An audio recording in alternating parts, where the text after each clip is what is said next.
Hi guys, it's Sheena from Teton Raptor Center and I'm here to give you all this week's patient update. So let's go ahead and get started.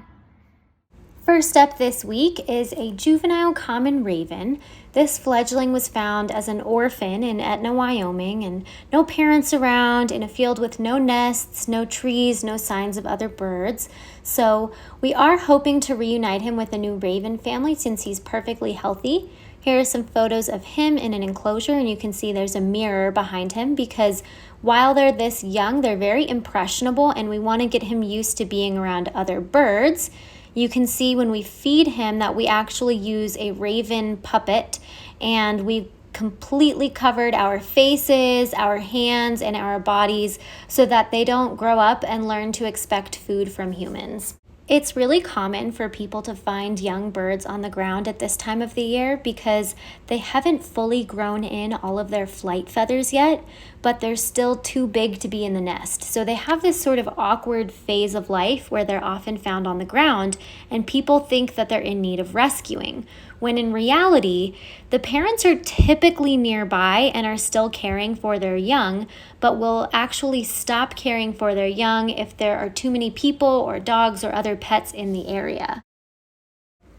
The best advice that I can give anyone on this topic is that if you see a young bird on the ground, just leave it alone. If you do suspect that it's injured or truly is orphaned, then give your local wildlife rehab center a call and they can walk you through the steps to determining whether or not that bird needs to come in for care.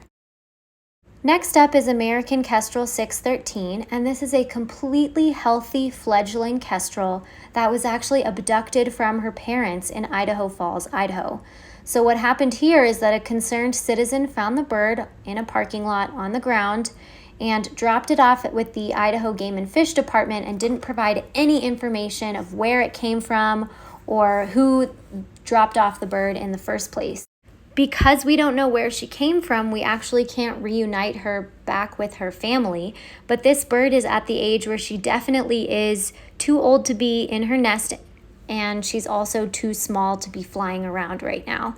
So we do hope to reunite her with another kestrel family, but the tricky thing is to find another nest of kestrels that are around the same age where we can put her in with an adoptive family. This young phase in a bird's life is extremely formative, so they definitely need to be around other siblings or at least parents who are going to teach them natural behaviors such as hunting, flying, things like that, learning to keep away from humans. And so it's extremely difficult to be able to release a healthy baby bird like this when there's no siblings or parents to teach it these critical things that they need to learn to be able to live successfully in the wild. We know for a fact that this bird was getting taken care of by her parents in the wild before she was abducted, because the day that she was brought into our wildlife rehab clinic, she was at an extremely healthy weight and her body condition was also very healthy, and we would never see something even close to that if a bird was truly orphaned. So there's actually a lot that you can do to help centers like us make sure that birds are living their best lives out in the wild. One of the things that you can do is let us know of any nest locations for raptors or corvids that you know of in the area. Now, we don't want anyone to reveal these nest sites publicly because they are sensitive nesting territories for these birds, but it would be great insight to have a list of all these active nests in the event that we do get healthy babies that we can reunite with adoptive parents.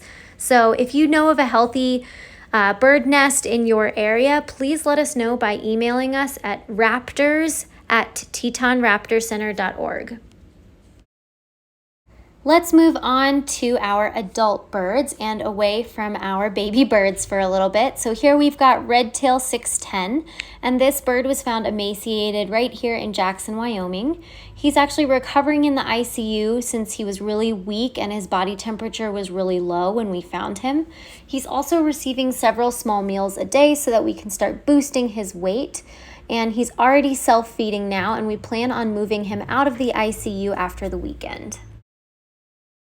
Next up is Greathorned Owl 528, and this bird was found entangled in baling twine in Casper, Wyoming. He was unfortunately hanging from his right wing and was probably entangled in that state for at least an entire day. He suffered trauma to his right shoulder because that's where the baling twine had been wrapped around. And right now his shoulder is still really tender to the touch. He's receiving cold laser therapy once a day, and he also just moved out of the ICU, and here he is in the PCU looking really good. Next up, we've got Red-Tailed Hawk 221. This bird is from Idaho Falls, Idaho, and is gearing up for release. Here he is in the flight barn, flying, and he looks really good. We think he'll be ready to go in about 2 weeks or so, maybe a little bit more, maybe a little bit less. Right now, the main goal that we're working towards is getting him back in shape. So after flying, he's extremely out of breath and really tired and fatigued. So we just gotta work up that stamina and make sure that his muscle tone is ready to go for release back out in the wild. Here we have Bald Eagle 210, and this bird is currently living in the flight barn and is also molting out some of her old feathers and growing in new ones.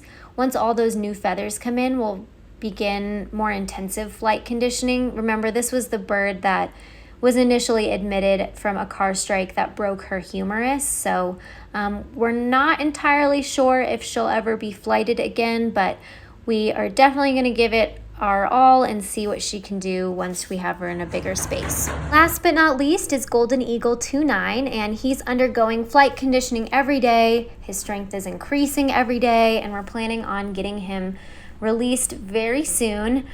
We just need to get him in a little bit better shape, but notice he's able to make it all the way up to those high perches. That's exactly what we like to see. And we are planning on releasing this bird with a transmitter for our research team to be able to track his movement over time. Thank you guys so much for tuning in this week. I hope you enjoyed learning more about our birds, and I look forward to talking with you all next week.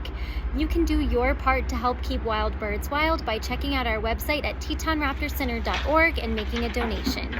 Bye!